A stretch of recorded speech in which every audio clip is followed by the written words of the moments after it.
মানুষের রিপোর্ট বলছে যে ভারতবর্ষের মানুষের 1% মানুষের হাতে সম্পদ রয়েছে 73%, 73%। কেন? সবটা হচ্ছে ভারতবর্ষ যারা পরিচালনা করেছে সেই বিভ্রান্তিমূলক ভুল পথে রাজনীতিকে পরিচালিত করার জন্য। তার প্রতিবাদ করতে হবে না? তার প্রতিবাদ আমরা করবো না? যে এই ভারতবর্ষের মধ্যেই জানেন আপনারা নিশ্চয়ই যে পৃথিবীতে আর কোথাও খুঁজে পাবেন না যে একটা দেশের দুটো নাম হয়। একমাত্র ভারতবর্ষ যার দুটো নাম আছে, একটা হচ্ছে ইন্ডিয়া আর একটা হচ্ছে ভারতবর্ষ। আর কোথাও খুঁজে পাওয়া যায়। ইন্ডিয়াতে কারা বাস করে? ইন্ডিয়াতে কারা বাস করে? ইন্ডিয়াতে বাস করে ওই 1% যারা চকচকে মানুষ। আর ভারতবর্ষে বাস করে এইখানে যারা বসে আছেন ক্ষুদ্র কৃষক, ক্ষেত মজুর, রিক্সা চালক, ভ্যান চালক, ইট ভাটায় কাজ করেন, টালি ভাটায় কাজ করেন, ছোট ছোট ব্যবসা করেন। তারা একদিকে চকচকে ভারত আর আরেকদিকে কসকসে ভারত। লড়াইটা হচ্ছে এই জায়গায়, অন্য কোনো জায়গায় না। আর নীতিটা হচ্ছে এই নীতির জন্য আমরা লড়াই করছি। এখানে হিন্দু মুসলমানের কি প্রশ্ন আসছে? হিন্দু মুসলমানের কি প্রশ্ন আসছে? এখন যারা কেন্দ্রে আছে সব ভুলে গিয়ে বলছে যে কি আরে যা বলেছিলাম ওসব রাখো। এখন যেটা মূল কাজ সেটা হচ্ছে ভারতবর্ষকে হিন্দু রাষ্ট্রে পরিণত করতে হবে। আর ভারতবর্ষের যারা কিছু মোল্লা মৌলবী মুসলমান, তারা মুসলমানদের নেতা, স্বঘোষিত নেতা, তারা বলছে যে কি মুসলমানদেরকে যদি বাঁচতে হয় তাহলে সমস্ত ভারতবর্ষের মুসলমানকে এক হতে হবে। ওরা বলছে হিন্দু রাষ্ট্র প্রতিষ্ঠিত করতে হবে। আর আমার এই নেতারা বলছে যে ভারতবর্ষের সমস্ত মুসলমানকে এক হতে হবে। তো তাই হলে আমি ভারতবর্ষের সমস্ত মুসলমান এক হয়ে গেলাম আর ভারতবর্ষকে হিন্দু রাষ্ট্রে প্রতিষ্ঠিত করা হলো। আপনারা কথা দিতে পারবেন যে ভারতবর্ষের সব বেকার যুবক যুবতীকে কাজ দিতে পারবেন? তাহলে ভারতবর্ষের কৃষকের, শ্রমিকের আর কোন সমস্যা থাকবে না। ভারতবর্ষের কোন মানুষের হাসপাতালে গেলে বিনা চিকিৎসায় মারা যাবে না, বিনা ওষুধে মারা যাবে না, বিনা পথ্যে মারা যাবে না। ভারতবর্ষের সমস্ত মানুষের মাথার উপর অন্তত টাকার ছাদ থাকবে। ভারতবর্ষের যারা এখন বয়স হয়ে গেছে তাদেরকে দেখভালের জন্য সরকার ব্যবস্থা করবে। একদম প্রাথমিক থেকে উচ্চ শিক্ষা পর্যন্ত সরকার পড়াশোনার দায়িত্ব নেবে। যদি বলেন যে এইটা আমরা করতে পারবো তাহলে করুন। হিন্দু ভারতবর্ষ করুন, খ্রিস্টান ভারতবর্ষ করুন, জৈন ভারতবর্ষ করুন, আমাদের কোনো আপত্তি নেই। আর মানুষকে ভুলিয়ে দেওয়ার জন্য ধর্মের জায়গায় স্কুল দেওয়া। ধর্ম হচ্ছে এমন একটা বিষয় যেটা আঘাত লাগলে কোনো মানুষই সহ্য করতে পারে না। কিন্তু একটা কথা মাথায় রাখবেন যে গোটা পৃথিবীর মধ্যে একমাত্র দেশ হচ্ছে ভারতবর্ষ, যে ভারতবর্ষে মানুষ হচ্ছে সবচাইতে ধর্মভীরু এবং ধর্মপ্রাণ। ধর্মভীরু এবং ধর্মপ্রাণ। তাহলে এই ধর্মভীরু মানুষের সামনে গিয়ে বলছে যে আচ্ছা এই দেশ তো মোগলরা অনেক দিন চালিয়েছিল, তো চাচা আবার যদি মুসলমান সাম্রাজ্য প্রতিষ্ঠিত হয় ভালো হয় না? তো আমার ধর্মপ্রাণ মুসলমান কি বলবে? যদি উপরেও বলে যে না তা কেন হবে, ভারতবর্ষ তো ধর্ম নিরপেক্ষ রাষ্ট্র, এখানে হিন্দু মুসলমান জৈন খ্রিস্টান শিখ বৌদ্ধ পারসিক সবাই থাকবে, কিন্তু ভিতরে হয়তো অন্তত বলবে যে মুসলমান সাম্রাজ্য ছিল আর একবার যদি থাকে তো ক্ষতি কি? একই রকম ভাবে যদি কোনো হিন্দুকে জিজ্ঞেস করেন, সাধারণ হিন্দুকে, যে ভারতবর্ষকে আমরা হিন্দু রাষ্ট্রে প্রতিষ্ঠিত করতে চাইছি, তুমি ধর্ম মানো না? যদি হিন্দু রাষ্ট্র হিসাবে প্রতিষ্ঠিত হয় তো অসুবিধা কি?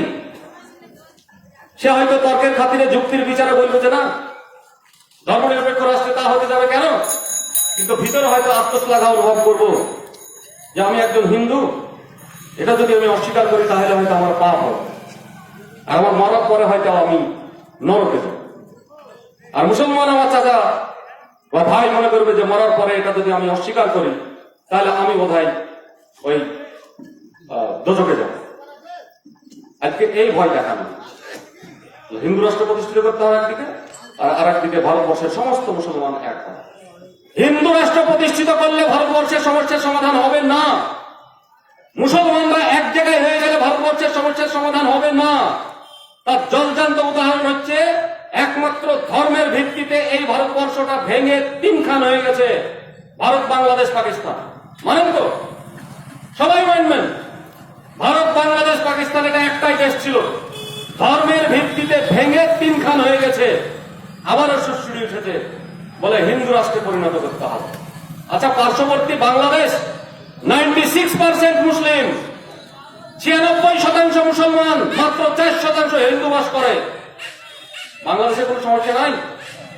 বাংলাদেশের সব বেকার যুবক যুবতীদের কাজ হয়ে গেছে? বাংলাদেশের সবাই হাসপাতালে গেলে চিকিৎসা পায়?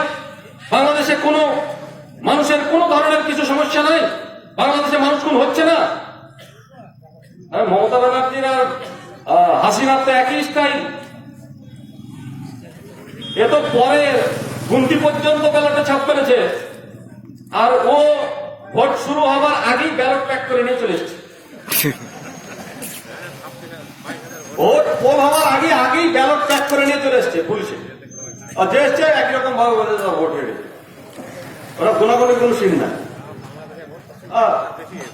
বিএনপি ভারতীয় ওখানকার যে বিএনপি দল, তারা মাত্র 7টা সিট পাচ্ছে।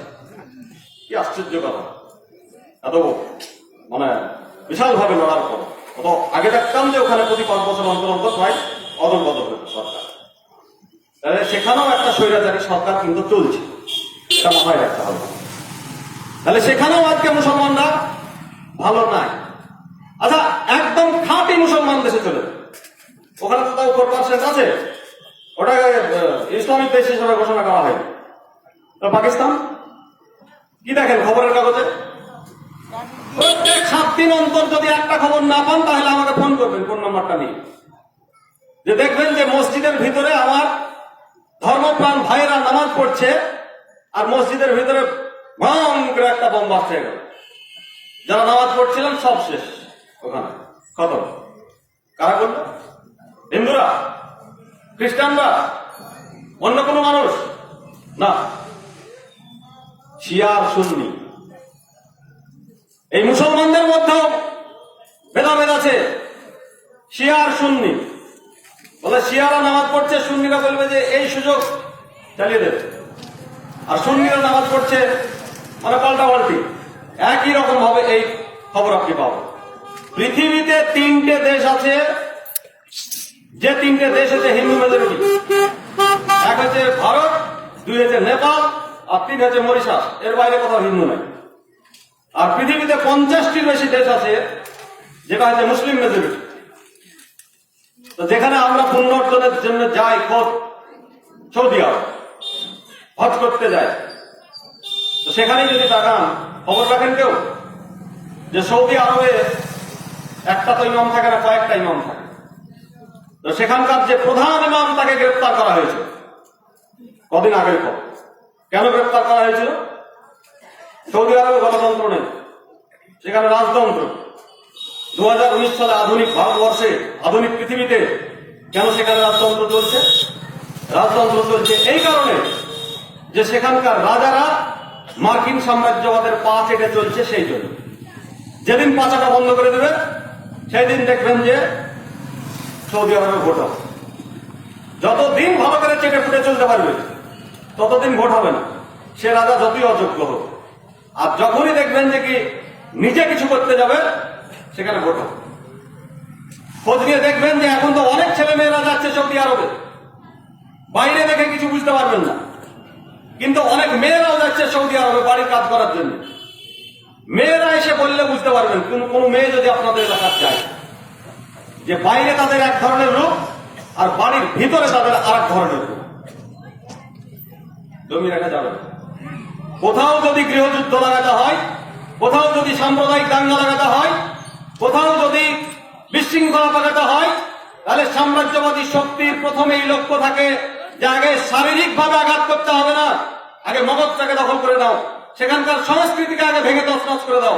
সেইটা যদি করতে পারো, তাহলে তুমি যা করতে চাইবে তাই করো। আজকে সেখানকার সংস্কৃতিকে পুরো নষ্ট করে দিয়েছে। আর ওই ইমাম সাহেব সেটাই বলেছিলেন যে আজকে যেটা চলছে এখানে, সেটা ইসলামিক মতে যা হওয়া উচিত তা হচ্ছে না, পশ্চিমা সংস্কৃতি আমদানি করা হচ্ছে। তার অপরাধ ছিল এইটুকু, আর তার জন্য তাকে গ্রেপ্তার করা হয়েছে। তিনি ভুল কথা বলেছিলেন? তিনি তো ভুল কথা কিছু বলেননি। তারপরেও এটা চলছে, কিন্তু আমরা এখানে পড়ে পড়ে মারামারি করছি। আচ্ছা, হিন্দু রাষ্ট্র হবে।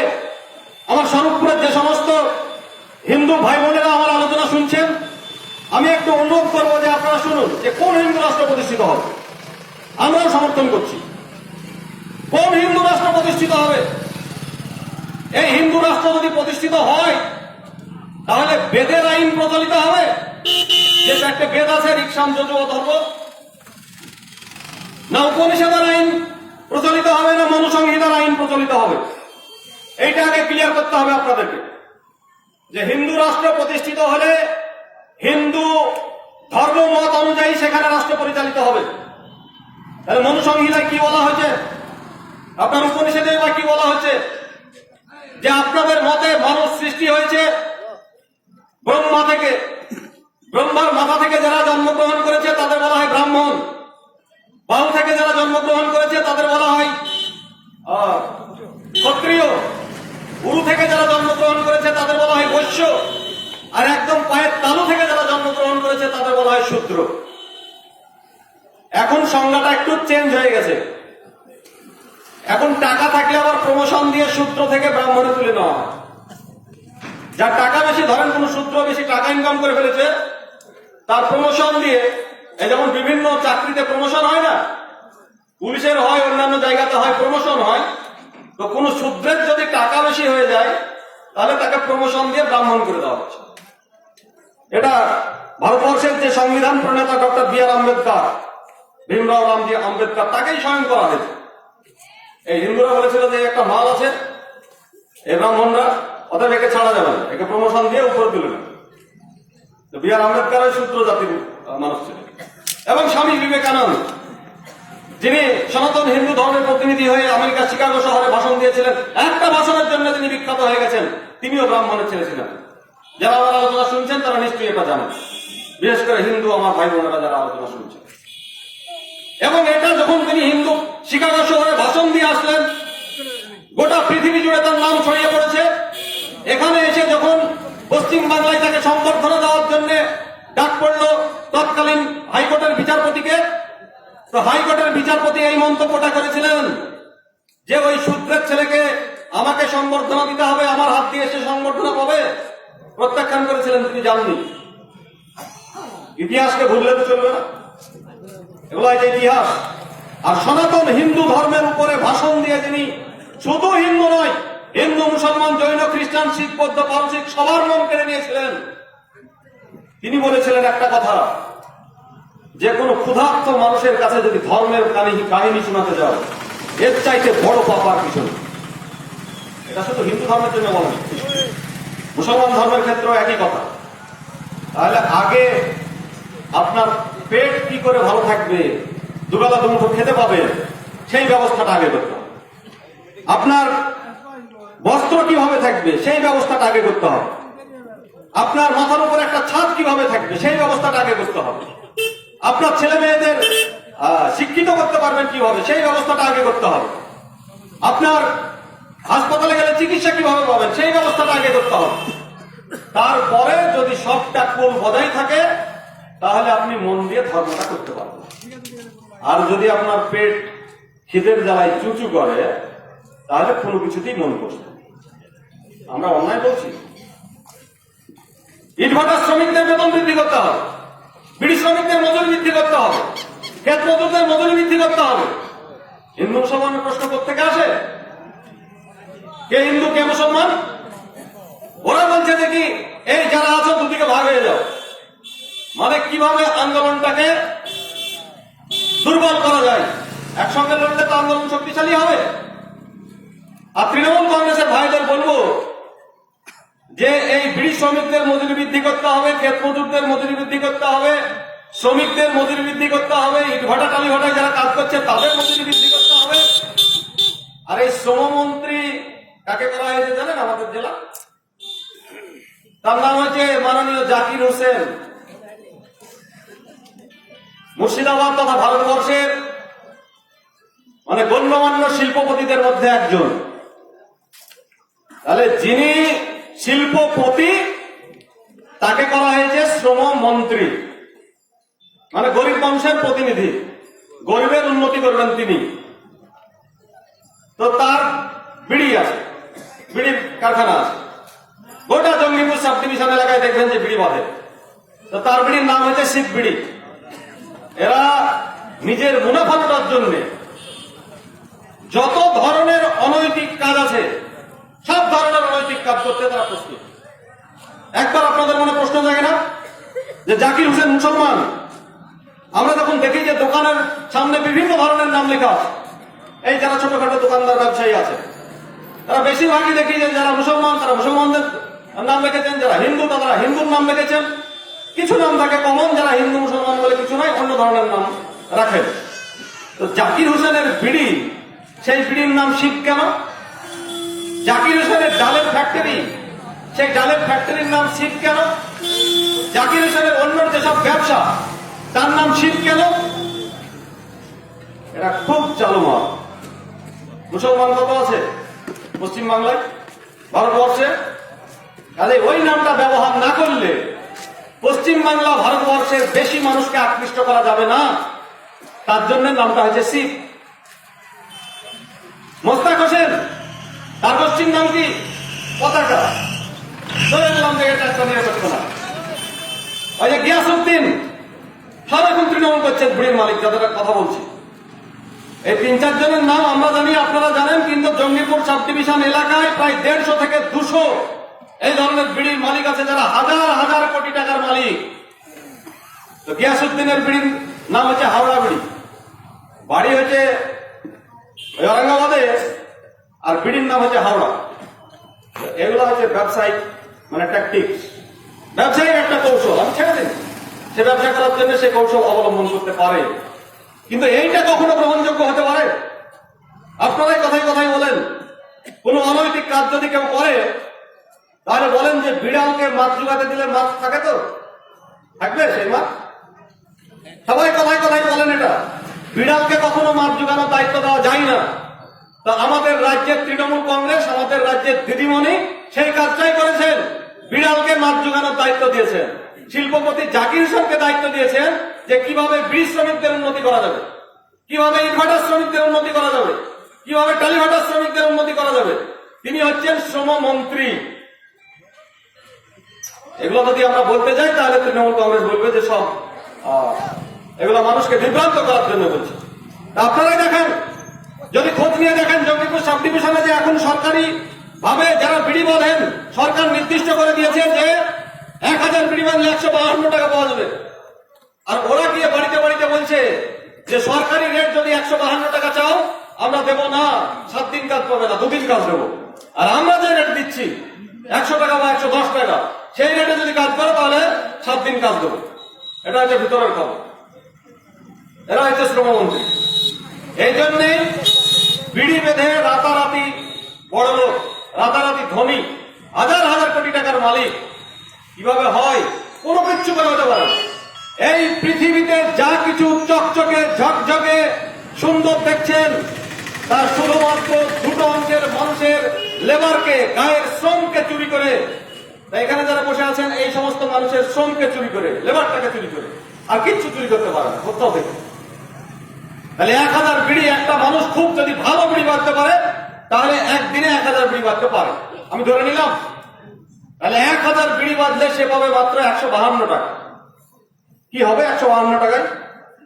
একটা পরিবার চলবে এখন 152 টাকায় ডেলি? কোনদিন চলবে? তার স্ত্রী, তার যদি ছোট ছোট 2 ছেলে মেয়ে থাকে, 4 জন ধরি আমি, কোনদিন চলবে না, 152 টাকায় চলতে পারে না।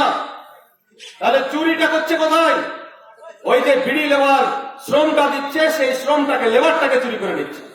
একই রকম ভাবে সমস্ত জায়গাতে ভাবুন, যারা ক্ষেত মজুরে কাজ করছেন, যারা ইট ভাটায় কাজ করছেন, যারা টালি ভাটায় কাজ করছেন, যারা টুকটুক চালাচ্ছেন বা অন্যান্য অংশের অসংগঠিত শ্রমিক, এই যারা বড় লোক হচ্ছে, ওই যে বললাম 3 লাখ টাকা দামের কাজ, 2,40,43 লাখ টাকা দামের ব্লাউজ, 462 কোটি টাকা দামের বাড়ি, 5,000 কোটি টাকা দামের বাড়ি, এই সব পয়সা হচ্ছে আমার শ্রমটাকে চুরি করে, অন্য কাউকে ঠকাতে পারে না এরা। আর তৃণমূল কংগ্রেস বলছে যে এই রাজ্যে উন্নয়নের বন্যা বইছে, উন্নয়নের বান বইছে। ওরা সাঁতার কাটছে, মানে হাঁটুডুবু করছে। বান হলে সাঁতার কাটতে হবে, মানে এত উন্নয়নের বন্যা বইছে, বান বইছে যে জিজ্ঞেস করুন কোন তৃণমূল কংগ্রেসের বন্ধু যদি থাকে, ওরা সাঁতার কাটছে। আর অন্যান্য মানুষ যারা আছে তারা কোথাও একটু জলও দেখতে পাচ্ছে না, সব শুকনো খটখট করছে। এবার কি বাবা, তোমরা সাঁতার কাটছো আর একই জায়গাতে আমরা কোনো জল দেখতে পাচ্ছি না, মানেটা কি? এই কদিন আগে মারা গেলেন উলঙ্গ রাজার স্রষ্টা কবি নীরেন্দ্রনাথ চক্রবর্তী। নিশ্চয়ই এখানে পড়েছেন অনেকে, আপনাদের ছেলেমেয়েরা পড়ে, আপনারাও জানেন। তো রাজা চলে আসছে উলঙ্গ অবস্থায়, আর যারা প্রজা দাঁড়িয়ে আছে সবাই হাততালি দিচ্ছে, ওই সুন্দর সুন্দর, দারুণ দারুণ, এই না হলে রাজা। আর সব মনে মনে ভাবছে যে কি ব্যাপার, রাজা উলঙ্গ কেন? কিন্তু সামনে কেউ বলতে পারছে না। তারা মনে মনে ভাবছে যে কি রাজা কখনো উলঙ্গ থাকতে পারে? হতেই পারে না, অসম্ভব। নিশ্চয়ই রাজা এত পাতলা দামি কাপড় পরে আছে যে সেটা আমরা সাধারণ চোখে দেখতে পাচ্ছি না।